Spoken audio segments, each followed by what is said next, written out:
एक छोटे से गांव में एक नेक दिल लकड़हारा रहता था जिसका नाम बीन था।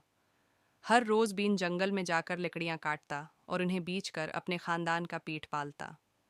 एक दिन जब वो दरिया के करीब एक बड़ा दरख्त काट रहा था, उसका आरी फिसल कर गहरे पानी में गिर गया।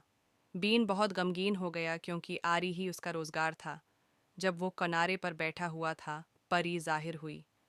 तुम इतने गमगीन क्यों हो अजीज लकड़हारे? उसने पूछा। बीन ने अपनी मुश्किल बताई। परी ने हमदर्दी से मुस्कुराते हुए कहा, मैं तुम्हारी मदद करूंगी। परी ने अपनी छुरी घुमाई और दरिया में गोता लगाया और सुनहरी आरी के साथ वापस आई। क्या ये तुम्हारी है?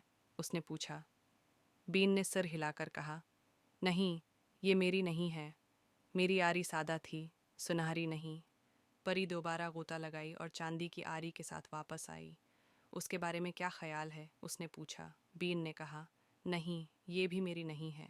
आखिरकार परी ने एक और गोता लगाया और बीन की पुरानी आरी लेकर वापस आई। क्या ये तुम्हारी है? उसने पूछा।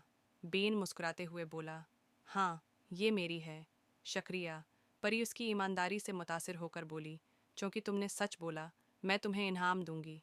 उसने बीन को सुनहरी और चांदी की आरियां, साथ ही अपनी आरी भी दे दी। बीन खुश होकर घर वापस आया और अपनी ईमानदारी के साथ मालदार हो गया। वो गांव के लिए एक बेहतरीन नमूना बन गया। उस दिन के बाद लोग जान गए कि सच बोलना हमेशा बेहतरीन तरीका है।